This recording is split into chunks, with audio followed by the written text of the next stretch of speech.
Never has there been a more bitter or scathing winter.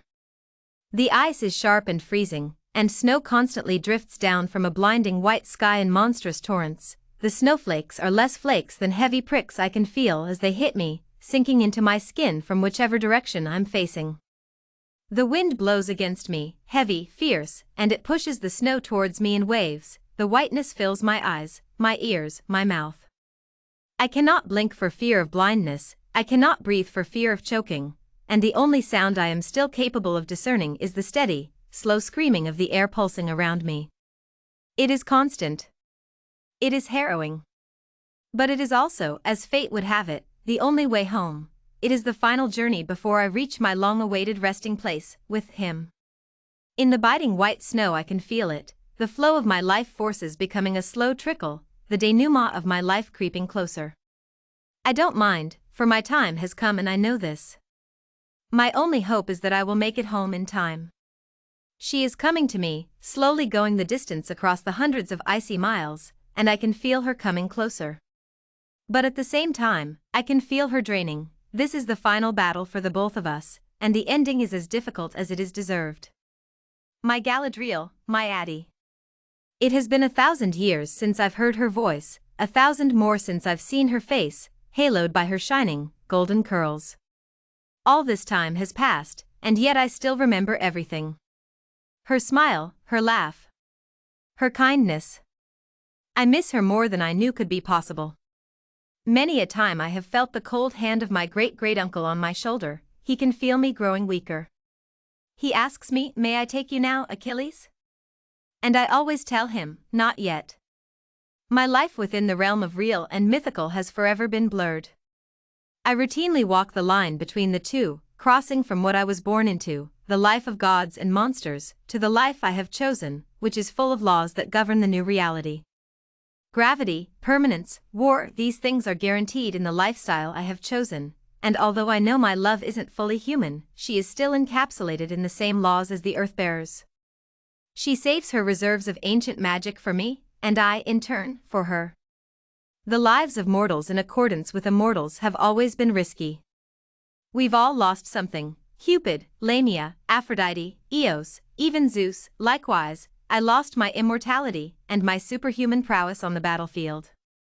However, if loving Galadriel has made me a lover, not a fighter, as well as a mortal, I can still die in her arms knowing that the powers I lost will forever be reflected in the soft gaze of her eyes. I know what I have given up. But it is returned to me, every day, in knowing what I've gained. I am growing nearer. The journey, longer than time, but the reward, longer even than that. I am reminded of the days we trekked together to Olympus. It seemed brief in comparison to this. But I know that is only because, back then, he was with me. And although it's been countless moons since I have last seen him, I don't know how much longer I can wait. Not because I don't want to, but because I'm not sure I can. When I was a child, I would play a game with myself. Is it worth it? It was a sort of curious challenge in which I'd do wild, painstaking things for hefty rewards. Although at first the bounty, and the risk, would be small, I would pretend to be sick for a day off of school, or spend days researching to keep a wild, wounded pet. They soon grew larger. I trained relentlessly to be able to win local athletic competitions, and ended up breaking whatever limbs were involved. I spent the summers outside, with my humanity slowly deteriorating, as I hoped to get closer to the coyotes living in our woods. I find it amusing how my life has gone full circle, and proud to know that I finally figured out the answer to the childhood game I'm somehow still playing today. With each new sunrise, the tension grows tighter, my body strains, and my resolve strengthens. I have reached the decision that I don't care what it takes, we will be together one last time, or I'll spend the entirety of my death haunting the three fates. In one short day, I've crossed a desert, swum an ocean, and climbed up and down a mountain to get to where I need to be. I am a compass, knowing north without fail, and the two of us are magnets. We sense the other's presence no matter what's between us, pulled by an invisible tether. So I feel her coming, still, and I feel comfort in knowing that I share this journey. I am alone, and yet I am not. There is something to be said for this type of connection, which births togetherness in absence and trust in uncertainty. I want to scream at the sky for the existence of this absence at all. I guess I'm lucky, at least my lover is alive. But my feet are bruised, my soul is tired, and my heart is achingly lonely. Across the million miles of distance, I yearn, and hope that when the feeling travels all the way to her, it will be perceived as nothing more than solemn love. The snow has diminished to relentless, pouring rain. There is nothing to see but the gray and the fog and the wet, the endless soak of every surface, and the drip, drip, drip of the rain when the storms finally cease. The cold has seeped into my bones, I know nothing else. I can sense that I'm traveling for a reason, but that reason is beyond me now.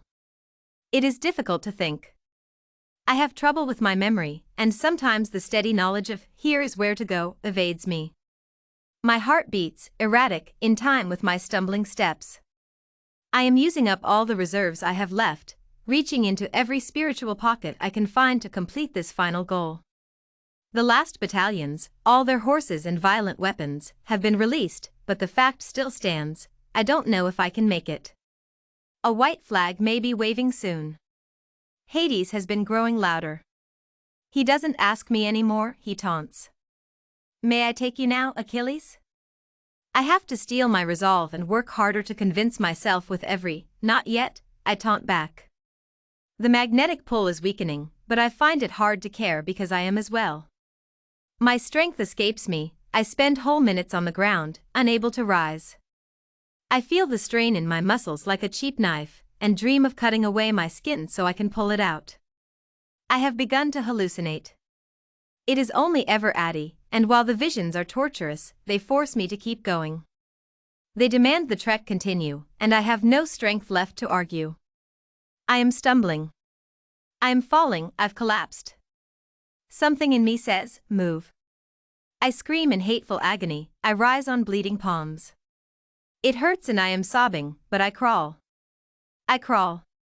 Distantly, in the back of my mind, past the pounding and the pain and the thoughts, now nearly gone, I can sense it.